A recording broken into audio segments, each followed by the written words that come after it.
Yes, this is it mga Mima. Another day, another mini vlog. Yes po. At samahan nyo nga po ako dito sa part 3 ng ating mini vlog sa Sunday Laba. Yes mga Mima, Sunday Laba, Sunday dami talagang lalabahin ko dito. At isang bangka talaga siya. Mga ilang drum din po ito mga Mima. At ito nga po, naka first batch na nga po kami ni ate. Then sinulit-sulit ko nga po, inuna ko yung mga bag, mga stuffed toys, at saka yung mga kumot namin na natambak. Yan nga po, sinulit ko dahil may araw-araw pa nga nung umaga.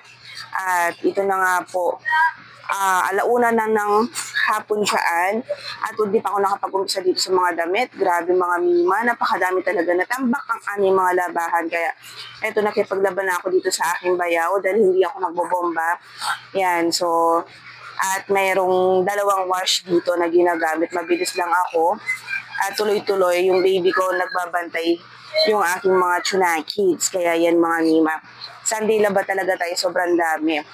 Yan, sana maubos na itong mga natambak kong mga labahan. Grabe, ang dami talaga. Kaya itong aking baby, nagpapapansin na kay mama. Ito mama. Pag ito mama.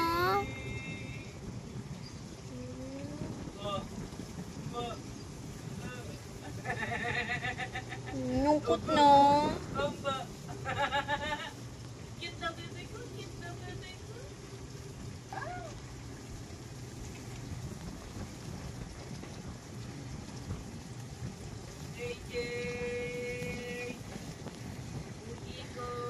Nililikot.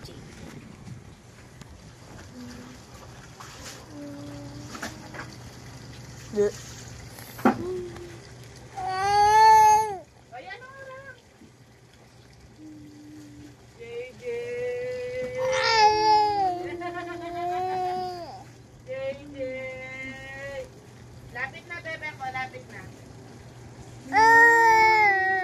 Lapit na, bebe ko. Kaya nga, matatapos na tayo. At dahil sa oras na nga Mima, 6 PM na nga dito at hindi pa kami natapos yan. May na sobra pa talagang mga labahan. Dahan-dahan lang. Ge. Hintayin mo kami dyan ha. Lalakad lang kami. Buksan mo na yung ilaw.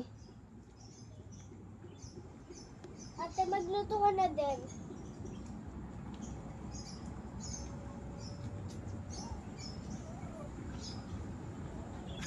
Grabe mga Mima, nagalit pa nga ako dito sa pangalawa ko, yung nakabangka kanina. Sabi ko, hintayin niya ako para kaming dalawa magbuhat nga dito, magtutulungan kami. Pagdating ko ganito na sitwasyon dito,